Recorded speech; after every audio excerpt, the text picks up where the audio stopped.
Challenge करने की proceedings आगे क्या कानूनी तौर पर कैसे आगे बढ़ेंगी, जरा हाफिज एहसान साहब अगर इस पर रोशनी डाल सकें। हाफिज साहब, क्या ये रिवर्स भी हो सकता है? आने वाले चीफ जस्टिस के पास भी ये दरखास्त जा सकती है? और कौन कौन दरखास्त गुजार हो सकते हैं जिन लोगों ने ये तरमीम की थी? क्या उन्हीं में से किसी का पिटिशनर होना जरूरी है या कोई भी शख्स इसको अदालत में चैलेंज कर सकता है?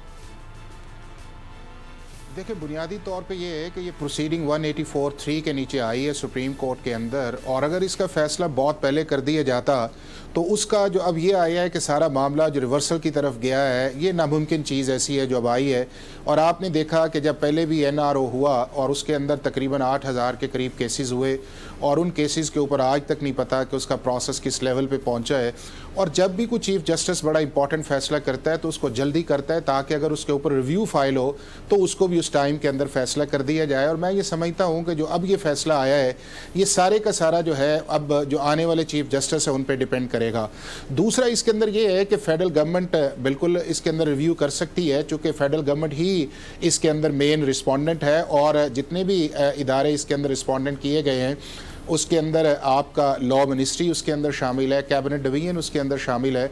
तो ये सारे के सारे जो हैं वो कर सकते हैं और लॉ मिनिस्ट्री इसके लिए आएगी। अगर ये मामला इसके अंदर आता है तो 30 दिन के अंदर उसका रिव्यू फाइल करना ज़रूरी है। लेकिन मैं जो समझता हूँ जो इसके अंदर इंपॉर्टेंट चीज़ आएगी वो ये आएगी कि जिस हम पोलिटिकल अनसर्टेनिटी या क्यास के अंदर हैं और जिस तरह की अब ये जजमेंट आ गई है, अब इन चीज़ों को इस तरह स्टेलमेट नहीं जाना चाहिए। और चीफ जस्टिस जो आने वाले हैं उन्हें इस चीज़ से लर्न करना चाहिए, लेसन्स लेना चाहिए। एक तो ये है कि स्पेसिफिक बेंचेस का जो एक प्रेसिडेंट बना हुआ है उसको डिसकंटिन्यू होना चाहिए।